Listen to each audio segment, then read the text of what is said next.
மதச்சார்பின்மை காப்போம், save secularism. அண்ணன் எடப்பாடியார் மக்களை காப்போம், தமிழ்நாட்டை மீட்போம். தமிழ்நாடு ஏதோ வெள்ளக்காரங்கிட்ட மாட்டிக்கிட்ட மாதிரி ஒரு 10 கட்சி நாங்க ஒன்னா சேர்ந்துருக்கிறோம். நாங்கெல்லாம் வேற லெவல், உங்க மாதிரி கிடையாது. நீ ஏன் வெளியே வரல, நீ ஏன் அங்கேயே ஒட்டிக்கிட்டு இருக்கிற, நீ ஏன் 2 சீட்டு 3 சீட்டு பிளாஸ்டிக் சேர், இவங்களுக்கு வேற பேச தெரியாது. இவன் நோக்கம் என்னன்னா என்னை ஆத்திரம் ஊட்டுறானா, இப்படிலாம் திட்டினா கோவப்பட்டா திரும்ப அவ்வளோ வார்த்தையை விட்டுருவாரு. எனக்கு என்ன தகுதி இல்லை, ஏன் என்ன துணை முதலமைச்சர் அப்படின்னு சொல்றீங்க? முதலமைச்சரா துணை முதலமைச்சரா அது பெருசா இது பெருசாங்கிறது இல்லை. இப்படி ஆசை காட்டினா நான் அப்படியே போயிடுவேன் அப்படின்னு நினைக்கிறேன். வேப்பந்தட்டையிலே ஆதி திராவிடர்கள் தெருவுக்கு தேர் வராது என்று சொன்ன உடனே அந்த இடத்தில் பிஜேபி நின்று இருக்க வேண்டாமா? RSS நின்று இருக்க வேண்டாமா? எச் ராஜா நிக்க வேண்டியதானே, அண்ணாமலை நிற்க வேண்டியது தானே, பிஜேபியோட உறவு வச்சிருக்கிற அண்ணன் எடப்பாடி பழனிசாமி நிற்க வேண்டியது தானே. இந்தியா முழுக்க 2 அணி தான். ஒரு அணி மதசார்பின்மையை ஆதரிக்கிற அணி, ஒரு அணி மதசார்பின்மைக்கு எதிரான அணி, மதவாத அணி. இவங்கெல்லாம் சுற்றுப்பயணம் போய் முடியட்டும், அப்புறம் நாம ஊர் ஊரா போவோம். இந்த ஊர்ல ஒருத்தர் RSS காரர் பெரிய பட்டை போட்டுக்கிட்டு நீதிபதியா உட்கார்ந்துருக்கிறாரு. அவர் சாதி பார்த்து தீர்ப்பு வழங்குறாரு. ஒரு நீதிபதி அப்படி நடக்கலாமா? சாதி மதம் பார்த்து தீர்ப்பு எழுதலாமா? கடைசி புகலிடம் நீதிமன்றம் தானே. நானே விரும்பி உங்களிடையே உரையாற்ற வேண்டும் என்று உங்களை தேடி வந்திருக்கிறேன். நெடுநாட்களுக்கு பிறகு இந்த இடத்திலே பேசுகிற வாய்ப்பு எனக்கு கிடைத்திருக்கிறது. இந்த வாய்ப்பை வழங்கிய உங்கள் அனைவருக்கும் என்னுடைய நன்றியை உரித்தாக்குகிறேன். பள்ளி மாணவர்கள் நடத்திய நாடகம் இங்கே மேடையில் அரங்கேறியது. ஒவ்வொரு மதத்தை சார்ந்தவர்களும் அவரவர் அடையாளங்களை முதலில் எடுத்துச் சொன்னார்கள். இந்து மதத்தை சார்ந்தவர்கள் தங்களை அடையாளப்படுத்திக் கொள்கிற போது எவ்வளவு விவாதங்கள் எழுந்தன என்பதை நாம் பார்த்தோம். பௌத்த மதத்தை சார்ந்தவர்கள் நாங்கள் பௌத்தர்கள், இந்த மண்ணின் மூத்த குடிகள் என்று தங்களை அடையாளப்படுத்திக் கொண்டார்கள். பிரச்சனை எதுவும் இல்லை. இஸ்லாமியர்கள் நாங்கள் அல்லாவை வழிபடுகிறோம், ஆனால் எங்கள் தாய்மொழி தமிழ், நாங்கள் இந்த மண்ணின் மைந்தர்கள் இந்தியர்கள் என்று சொல்லுகிற கூற்றை பார்த்தோம். அவர்களுக்கிடையிலே எந்த முரண்பாடுகளும் இல்லை. அதன் பிறகு இந்துக்கள் வந்தார்கள். நாங்கள் அனைவரும் இந்துக்கள் என்று சொல்லிவிட்டு அவர்கள் களைய முடியவில்லை. நாங்கள் இந்துக்கள், ஆனால் நாங்கள் பஞ்சமர்கள். நாங்கள் இந்துக்கள், ஆனால் நாங்கள் வைசியர்கள். நாங்கள் இந்துக்கள், ஆனால் நாங்கள் சத்திரியர்கள். நாங்கள் இந்துக்கள், ஆனால் சூத்திரர்கள் என்று சொல்ல வேண்டியதாகிவிட்டது. பலரும் கேட்கிறார்கள், இந்து மதத்தை மட்டும் நீங்கள் விமர்சிக்கிறீர்களே, திமுகவாக இருந்தாலும், கம்யூனிஸ்ட் கட்சியாக இருந்தாலும், விடுதலை சிறுத்தைகள் கட்சியாக இருந்தாலும், திரும்ப திரும்ப எங்களை மட்டுமே விமர்சிப்பது ஏன் என்று கேட்கிறார்கள். அதற்கு வேறொன்றும் காரணம் இல்லை. நம்முடைய மதம் என்று நாம் எதை இந்த மண்ணின் மதமாக அடையாளப்படுத்துகிறோமோ அந்த மதம் சகோதரத்துவத்தோடு இல்லை என்பதுதான் பிரச்சனை. எல்லோரும் சமம் என்கிற நிலைப்பாடு இல்லை என்பதுதான் பிரச்சனை. இதை ஏன் இந்த மதத்தை உயர்த்தி பிடிக்கக்கூடிய பாஜக அல்லது RSS ஒரு சுய விமர்சனமாக ஏற்றுக்கொள்ளவில்லை என்பதுதான் நாம் வைக்கக்கூடிய கேள்வி. பலரும் இந்த மதத்தை விமர்சித்திருக்கிறார்கள் என்றால் அவர்கள் யாரும் அந்நிய மதங்களை சார்ந்தவர்கள் இல்லை. புரட்சியாளர் அம்பேத்கர் அவர்களாக இருந்தாலும், தந்தை பெரியாராக இருந்தாலும், நம் கண்முன்னால் தெரிந்த 2 மாமனிதர்கள், இவர்கள் இருவரும் இந்துக்கள் தான். பிறப்பால் இந்துக்கள் தான், வாழ்க்கை முறையால் இந்துக்கள் தான், கலாச்சாரத்தால் இந்துக்கள் தான். ஆனால் ஏன் அவர்கள் இந்து மதம் நம்முடைய மதம், அது நமக்கானது என்று உணர முடியாமல் அதை விமர்சிக்க வேண்டிய நிலை? இதை தயவு கூர்ந்து எண்ணி பார்க்க வேண்டும். இந்து நம்பிக்கை உள்ள மக்களுக்கு இந்த கோரிக்கையை நாம் வைக்கவில்லை. இந்துக்களாக அணிதிரளுங்கள் என்று சொல்லுகிற பிஜேபிக்கு சொல்லுகிறோம், RSSக்கு சொல்லுகிறோம். உங்களுக்கு தெரியாதது இல்லை. நீங்கள் படிக்காதது இல்லை, உங்களுக்கு புரியாதது இல்லை. இந்து மதத்தை ஏன் புரட்சியாளர் அம்பேத்கர் விமர்சனம் செய்தார், தந்தை பெரியார் விமர்சனம் செய்தார், இன்றைக்கு இருக்கிற காங்கிரஸ், திமுக, இடதுசாரிகள், விடுதலை சிறுத்தைகள் உட்பட அனைவரும் மதச்சார்பின்மை என்கிற கருத்தை ஏன் உயர்த்தி பிடிக்கிறார்கள்? இதற்கான காரணம் உங்களுக்கு தெரியாததா? பிஜேபிக்கு தெரியாதா? ஆர்எஸ்எஸ்க்கு தெரியாதா? தயவு கூர்ந்து எண்ணி பார்க்க வேண்டும். உங்கள் வாதப்படியே வாக்குக்காக பேசுகிறோம் என்றால் முஸ்லிம்களையும் கிறிஸ்தவர்களையும் ஆதரிக்கிற நிலையில் அவர்கள் மட்டும் வாக்கு போட்டால் திமுக ஆட்சிக்கு வந்துவிட முடியுமா? காங்கிரஸ் ஆட்சிக்கு வந்துவிட முடியுமா? ஒரு தொகுதியிலே திருமாவளவன் வெற்றி பெற்று விட முடியுமா? வெறும் முஸ்லிம்களும் கிறிஸ்தவர்களும் மட்டுமே வாக்களித்து ஒரு வேட்பாளர் வெற்றி பெற முடியுமா? ஒரு கட்சி ஆட்சிக்கு வர முடியுமா? இது காங்கிரசுக்கு தெரியாதா? திமுகவுக்கு தெரியாதா? விடுதலை சிறுத்தைகள் கட்சிக்கு தெரியாதா? இடதுசாரி சக்திகளுக்கு தெரியாதா? அப்படி அல்ல. இந்துக்களை நாங்கள் யாரும் எதிராக பார்க்கவில்லை. முஸ்லிம்களும் கிறிஸ்தவர்களும் போதும் என்று வாக்கு வங்கி அடிப்படையில் அவர்களை ஆதரிக்கிற வகையில் பிஜேபியை, ஆர்எஸ்எஸ்ஐ நாங்கள் விமர்சிக்கவில்லை. சகோதரத்துவம் வேண்டும் என்றுதான் சொல்லுகிறோம். மேல்பாதி கோவிலில் எங்களை அழைத்து செல்லுங்கள் என்கிறோம்.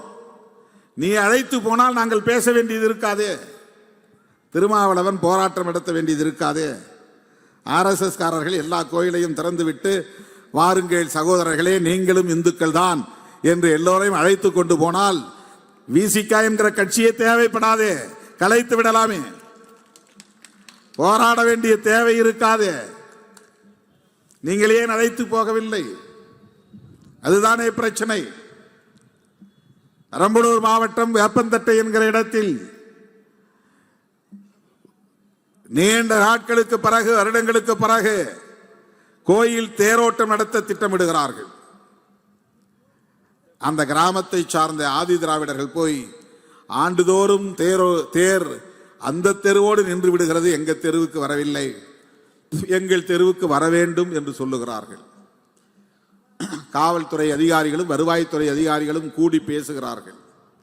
கூடி பேசி இல்லை இல்லை நீங்கள் இப்படியெல்லாம் கேட்கக்கூடாது, காலங்காலமா என்ன இருந்ததோ அதுதான் இந்த வருஷமும், காலங்காலமா என்ன இருந்ததோ அதுதான் இந்த வருடமும் கடைபிடிக்கப்பட வேண்டும். சொல்லுவது யார்? ஐஏஎஸ் படித்த கலெக்டர். சொல்லுவது யார்? ஐபிஎஸ் அதிகாரியாக இருக்கிற எஸ்பி. இவர்கள் ரெண்டு பேரும் யார்? அரசமைப்பு சட்டத்தை பாதுகாப்பதற்காக அதிகாரம் பெற்றவர்கள். அந்த உடை உடுத்தி வந்து நிற்கிறார்கள். ஆனால் அவர்கள் சொல்லுகிறார்கள், காலங்காலமா என்ன நடைமுறையில் இருந்ததோ அதன்படி போங்க. கான்ஸ்டிடியூஷன் அது பத்தி எங்களுக்கு கவலை இல்லை, அரசமைப்பு சட்டத்திலே சொல்லப்பட்டிருக்கிற உரிமை எங்களுக்கு கவலை இல்லை. உடனே அந்த ஊர் ஆதி திராவிடர் நேராக கோர்ட்டுக்கு போறான், நீதிமன்றத்திற்கு. நீதிபதி விசாரிக்கிறார். சில நேரங்களில் நல்ல நீதிபதிகள் இருக்கிறார்கள், அங்கொன்றும் இங்கொன்றுமாக. உச்ச நீதிமன்றத்திலும் இருக்கிறார்கள், உயர் நீதிமன்றத்திலும் இருக்கிறார்கள். இப்ப மதுரையில் ஒரு நீதிபதி வாஞ்சிநாதன் ஒரு வழக்கறிஞரை கூப்பிட்டு மிரட்டி இருக்கிறார். எனக்கு எதிராக நீ புகார் கொடுக்குறியா, இது கண்டெம்ட் ஆஃப் கோர்ட் அப்படின்னு. வாஞ்சிநாதன் யாருன்னா அவர் ஒரு அட்வொகேட். அவர் உச்ச நீதிமன்றத்தின் தலைமை நீதிபதிக்கு கடிதம் எழுதுகிறார். இந்த ஊரில் ஒருத்தர் ஆர்எஸ்எஸ் காரர் பெரிய பட்டை போட்டுக்கிட்டு நீதிபதியாக உட்கார்ந்துருக்கிறாரு, அவர் சாதி பார்த்து தீர்ப்பு வழங்குறாரு. ஒரு நீதிபதி அப்படி நடக்கலாமா? சாதி மதம் பார்த்து தீர்ப்பு எழுதலாமா? கடைசி புகலிடம் நீதிமன்றம் தானே. இல்லாதவர்கள் இயலாதவர்கள் அங்கேதானே மண்டியிடுகிறார்கள். அந்த மக்களுக்கு அநீதி இழைக்கலாமா? ஒரு நீதிபதி அரசமைப்பு சட்டத்தை பாதுகாக்க வேண்டியவர், பாதிக்கப்படுகிறவர்களுக்கு நீதி வழங்க வேண்டியவர் சாதி பார்த்து, சனாதனம் பார்த்து, வேதம் பார்த்து நீதி தருகிறார், தீர்ப்பு தருகிறார் என்று புகார் எழுதிவிட்டார். அங்கே இருக்கிறவன் எவனோ அதை எடுத்து யார் மேலே புகார் கொடுத்தாங்களோ அதற்கே அனுப்பிச்சி வச்சுட்டான். உன் மேலே இப்படி ஒரு புகார் வந்திருக்கு, உங்கள் ஊரில் ஒரு அட்வொகேட் இப்படி போட்டுக்கிறான்னு. உடனே அவரை படித்து பார்த்துட்டு வாஞ்சிநாதனை கூப்பிட்டு, உனக்கு எவ்வளவு அழுத்தம் இருந்தால் என் மேலே நீ புகார் கொடுப்பியா? இது கண்டெம்ட் ஆஃப் கோர்ட், அதாவது நீதிமன்ற அவமதிப்பு, உன் மேலே கேஸ் போடுறேன். இப்படியும் சில நீதிபதிகள் இருக்கிறார்கள்.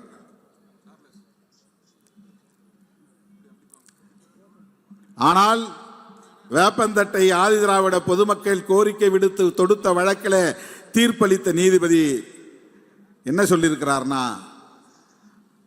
அவங்களும் இந்து தானே, அவன் தெரு எல்லா தெருவிலையும் தேர் போயிட்டு வரணும் தீர்ப்பு போட்டார். எங்கெங்கெல்லாம் தேர் போக முடியுமோ அங்கெங்கெல்லாம் சக்கரம் போகுதோ அங்கெல்லாம் தேரை கொண்டு போகணும். இந்த தெருவோட தான் நாங்கள் வருஷா வருஷம் இருப்போம்னா அதெல்லாம் அந்த காலம், இப்போ முடியாது. எல்லா தெருவிலையும் ஆதி திராவிடர்கள் குடியிருக்கிற எல்லா தெருக்களிலும் தேர் போகணும்னு தீர்ப்பு கொடுத்துட்டார். இப்படியும் சில நீதிபதிகள் இருக்கிறார்கள். வேப்பந்தட்டையிலே ஆதி திராவிடர்கள் தெருவுக்கு தேர் வராது என்று சொன்ன உடனே அந்த இடத்தில் பிஜேபி வந்து நின்று இருக்க வேண்டாமா? ஆர்எஸ்எஸ் வந்து நின்று இருக்க வேண்டாமா? யாரு தெருவுக்கு நீ தேர் போகக்கூடாது என்று சொன்னாய், அவனும் என் சகோதரன் தான். எல் முருகனை நாங்கள் கூட வச்சிருக்கிறோம், மந்திரி பதவி கொடுத்து அவர் வாய் திறக்க மாட்டார், நாங்கள் வாய் திறப்போம் அப்படின்னு வந்து எச் ராஜா நிற்க வேண்டியதானே, அண்ணாமலை நிற்க வேண்டியது தானே, நயினார் நாகேந்திரன் நிற்க வேண்டியது தானே, வானதி சீனிவாசன் நிற்க வேண்டியது தானே,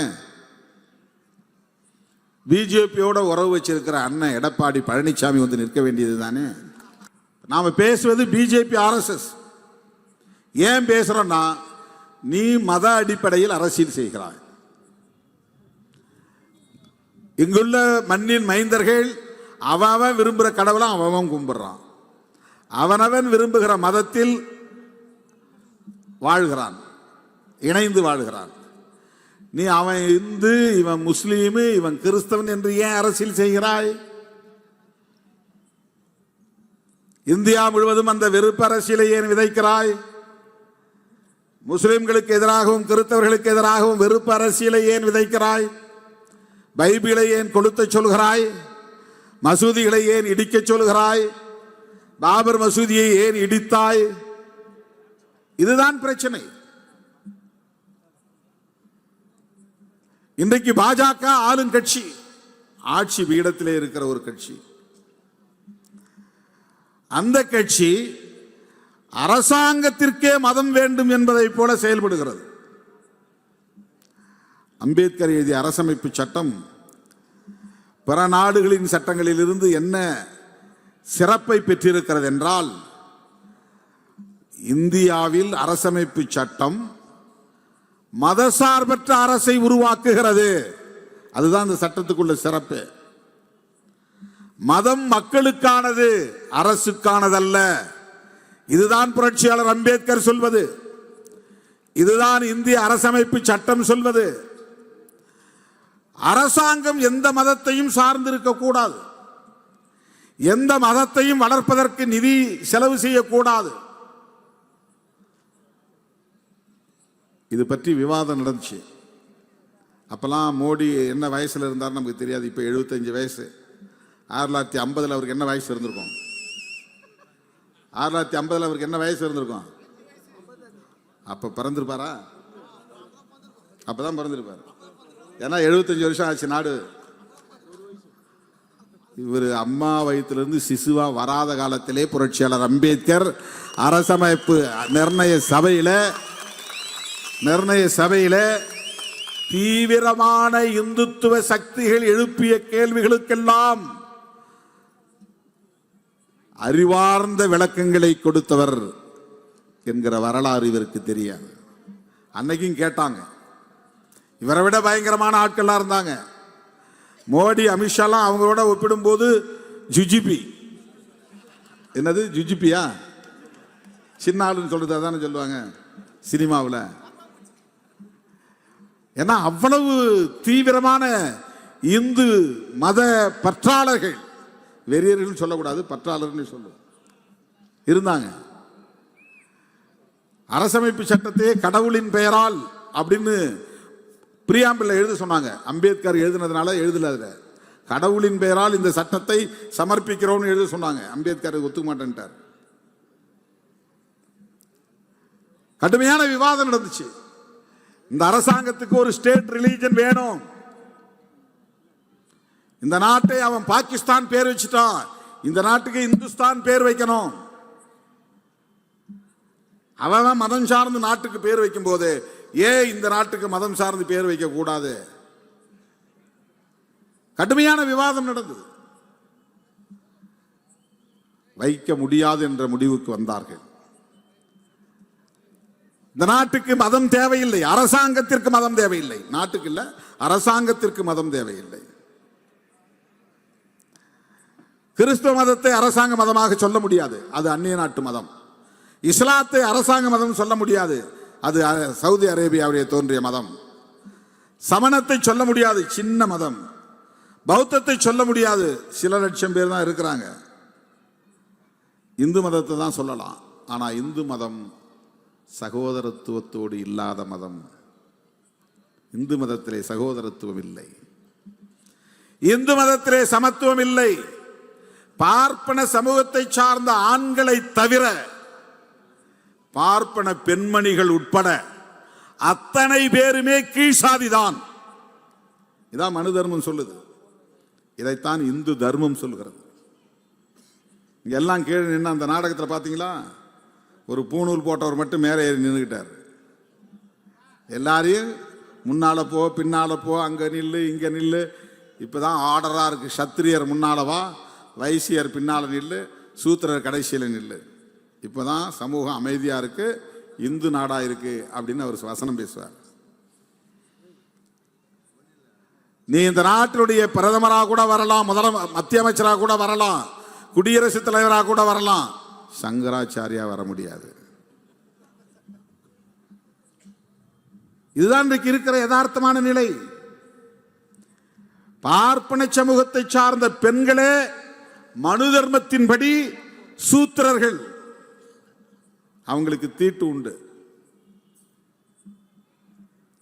அவங்க உயர்ந்த சாதி கிடையாது. பிறப்பால் பெண்கள் அனைவருமே ஆண்களுக்கு கீழ். அது எல்லா சாதியிலையும். ஆண்களை பொறுத்தவரையில் எல்லா வர்ணத்திலையும் கீழ் சாதி தான். இவனுக்குள்ள ஒருத்தர் ஒன்னை விட நான் மேல் ஜாதிரான்னு சொல்லிக்கிறான், அவ்வளவுதான். பார்ப்பனர்களை பொறுத்தவரையில் எல்லா சாதியும் கீழ் சாதி தான்.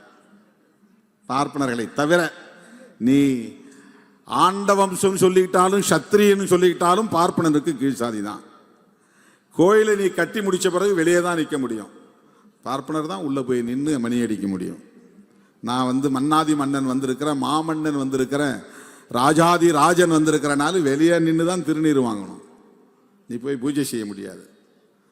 நான் மகாராணி வந்திருக்கிறேன், மன்னருடைய மனைவி வந்திருக்கிறேன், தாயே வெளியே நில்லு, குங்குமம் உனக்கு கையில் தூக்கி போடுறேன், பூசிக்கோ. திருநீரை எடுத்து நெற்றியிலே இடுவது கூட தீண்டுவது என்பதனால் கையில தூக்கி போடுறான். கையில் அப்படி தொட்டு பூசக்கூடாது, பூசிட்டா தீண்டதான் ஆயிரும். ஆந்திராவில் ஒரு சங்கராச்சாரிய, ஆந்திராவிலே எங்கேயோ ஒரு சங்கராச்சாரிய போய் கவர்னராக இருந்த தமிழிசை சவுந்தரராஜன் பார்த்தாங்க. அந்த அம்மா கை நீட்டு அப்படி தூக்கி போடுறான் புடவைய. அவங்க கவர்னர், அவர் சாதாரண ஒரு ஆள், நம்முடைய பார்வையில் சாதாரண ஆள் தான், அவங்க பார்வையில் ஜெகத்குரு. அவர் கவர்னர் கையில் ஒரு புடவையை அப்படி தூக்கி போடுறார். ஆனால் சமூகத்தில் அவங்க வேற சாதி, உயர்ந்த சாதி, அவங்களுக்கு கீழே நிறைய சாதி இருக்கு. இப்படிப்பட்ட அடுக்கு முறை, சகோதரத்துவம் இல்லாத ஒரு சமூக கட்டமைப்பு, அதை நியாயப்படுத்துகிற ஒரு மார்க்கம், இதை அரசாங்க மதமாக ஆக்க முடியாது. அம்பேத்கர் வாதிடுகிறார். அவரை தவிர வேற யாரு கையில போய் அந்த வாய்ப்பு கிடைச்சிருந்தாலும் இது அரச மதமா ஆக்கியிருப்பாங்க. அன்றைக்கு இந்த மதத்தின் மீது தீவிரமான பற்றுதல் கொண்டிருந்த காந்தியடிகளே அம்பேத்கர் சொன்னதை ஏத்துக்கிட்டார். இதுதான் அபூர்வம், அதிசயம். ஜவஹர்லால் நேரு கூட முற்போக்கான சிந்தனையாளர், கடவுள் நம்பிக்கை இல்லாதவர், பகுத்தறிவாளர் என்கிற பெயர் அவருக்கு உண்டு. அவர் அம்பேத்கர் சொன்னதை ஏற்றுக்கொண்டார் என்பது பெரிய ஆச்சரியம் இல்லை. ஆனால் மூச்சுக்கு 300 தடவை ராமா ராமா ராமா ஹரே ராம் ஹரே ராம் ஹரே ராம் என்று சொல்லிக் கொண்டிருந்த காந்தியடிகளே அரசாங்கத்துக்கு மதம் வேணான்னு ஒத்துக்கிட்டார். அதனால்தான் அவரை நாத்துராம் கோட்சேயை வச்சு சுட்டு கொன்னாங்க. காந்தியடிகள் என்கிற ஒரு மாமனிதர் இந்த மண்ணிலே துப்பாக்கியால் சுட்டு படுகொலை செய்யப்பட்டதற்கு காரணம் அவர் மதச்சார்பின்மை என்கிற கருத்திலே உறுதியாக இருந்தார் என்பதுதான். இந்திரா காந்தி அம்மையார் சுட்டு படுகொலை செய்யப்பட்டதற்கு காரணம் மதத்தின் பெயரால் எந்த ஆதிக்கத்தையும் அனுமதிக்க முடியாது என்று பொற்கோவிலில் ப்ளூ ஸ்டார் ஆபரேஷன் நீல நட்சத்திர நடவடிக்கையை மேற்கொண்டார் என்பதுதான். அவரும் மதசார்பற்றவராக இருந்தார். இந்த மண்ணில் இருவரும் தலைவர்கள் மதச்சார்பின்மைக்காக படுகொலை செய்யப்பட்டிருக்கிறார்கள். தம்முடைய குடும்பத்திலே பாட்டி இதனால் படுகொலை செய்யப்பட்டார். தந்தையும் இனவாத அரசியல் தலையீட்டினால் படுகொலை செய்யப்பட்டார் என்ற நிலையிலும் கூட ராகுல் காந்தி அதிலிருந்து பின்வாங்காமல் மதச்சார்பின்மையிலே உறுதியாக நிற்கிறார். ஏன் நாம் காங்கிரஸோடு நிற்கிறோம் என்பதற்கு இதைவிட வேறு ஆதாரம் தேவையில்லை. காங்கிரஸோடு நமக்கு முரண்பாடுகள் இருக்கலாம். திராவிட முன்னேற்ற கழக தலைவரோடு ஏன் நிற்கிறோம்? அவருடைய அருமை புதல்வர் அன்பு இளவல் உதயநிதி ஸ்டாலின் ஒரு கூட்டத்தில் பேசினார். கொரோனா கொசுவை விடவும் பயங்கரமானது, ஒழிக்கப்பட வேண்டியது சனாதனம் என்று சொன்னார். அது ஏதோ மேடையில் உணர்ச்சியப்பட்டுலாம் பேசிவிடவில்லை. உதயநிதியின் ரத்தம் கலைஞரின் ரத்தம் என்பதுதான் அதற்கு காரணம். பெரியாரின் கருத்தியல் வாரிசு தமிழ்நாட்டின் துணை முதலமைச்சர் உதயநிதி. அதனால்தான் அவரால் அதை பேச முடிந்தது. திருமாவளவன் பேசிய போது அது பிரச்சனையாகவில்லை. சனாதன எதிர்ப்பு மாநாடு நடத்திய போது அது அகில இந்திய அளவில் எதிரொலிக்கவில்லை. ஆனால் தளபதி ஸ்டாலின் அவர்களின் அன்பு மைந்தர் உதயநிதி ஸ்டாலின் மேடையிலே அது கொசுக்களை ஒழிப்பது போல் ஒழிக்கப்பட வேண்டிய ஒரு நச்சு என்று சொன்னார். உடனே அவர்களுக்கு ஆத்திரம் வருகிறது. இது இந்து சமூகத்திற்கு எதிரான கருத்து அல்ல.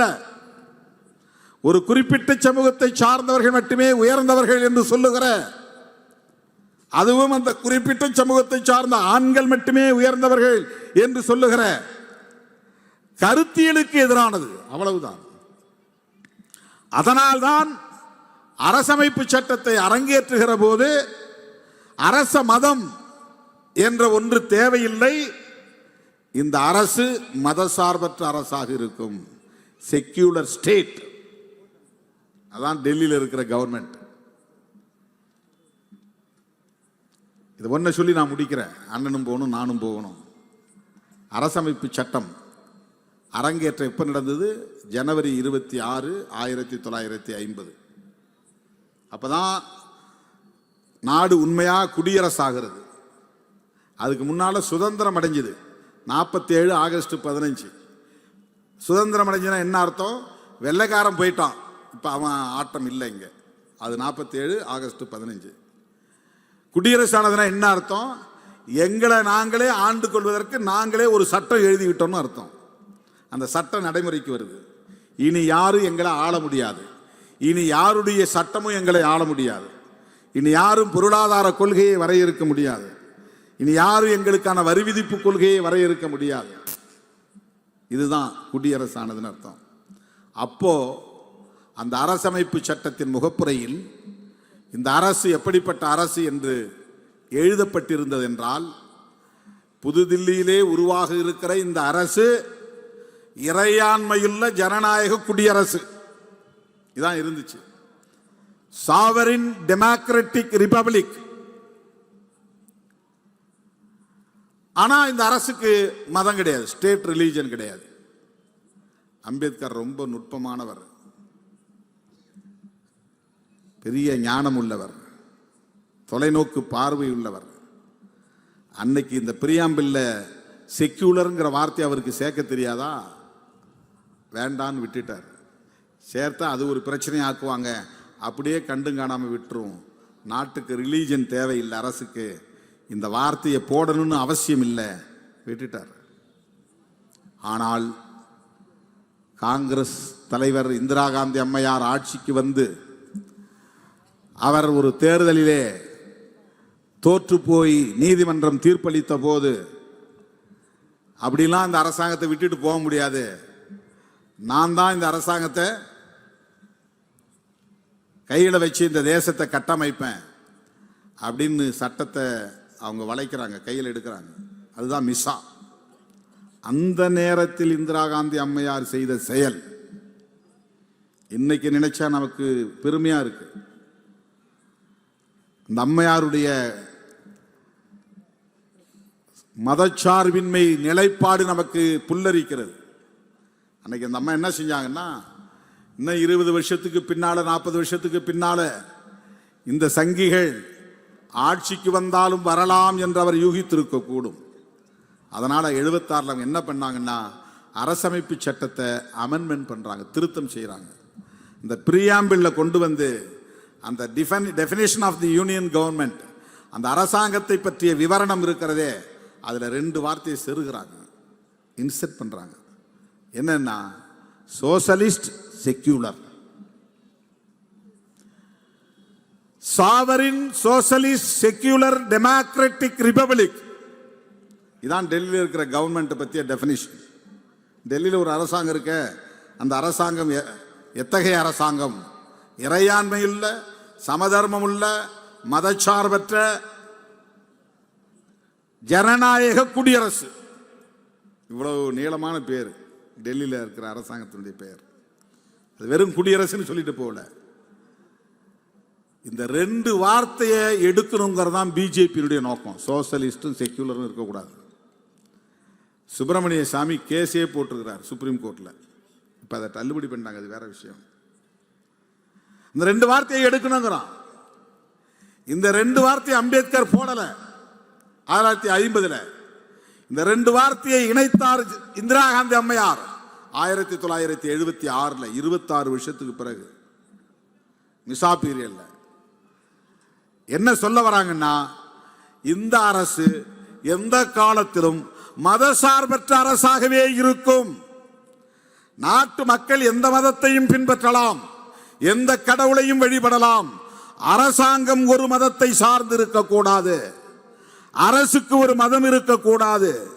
நாளைக்கு நான் ஆட்சியில் இல்லாம போகலாம், என் மகன் ஆட்சிக்கு வராமல் போகலாம், என் பேரன் ஆட்சியில் அமராமல் போகலாம். ஆனால் இந்த அரசமைப்பு சட்டத்தை எவனும் கை வைக்க கூடாது, இதை யாரும் கை வைத்து திருத்தக்கூடாது என்கிற வகையில் 2 சொற்களை இணைத்தவர் இந்திரா காந்தி அம்மையார். அந்த செக்யூலர் அப்படிங்கிற அந்த ஒரு சொல்லுக்கு தான் நாம் இவ்வளவு பெரிய நிகழ்ச்சி நடத்துறோம். அந்த ஒரு சொல்லுக்குத்தான் பல லட்சம் பேரை திரட்டினோம் திருச்சிராப்பள்ளியில். மதச்சார்பின்மை காப்போம், சேவ் செக்யூலரிசம். அண்ணன் எடப்பாடியார் வந்து தமிழகத்தை காப்போம்ங்கிறார், மக்களை காப்போம், தமிழ்நாட்டை மீட்போம். தமிழ்நாடு ஏதோ வெள்ளைக்காரங்கிட்ட மாட்டிக்கிட்ட மாதிரி. மக்களை காப்போம் யாரை வச்சுக்கிட்டு? கூட பிஜேபி வச்சுக்கிட்டு.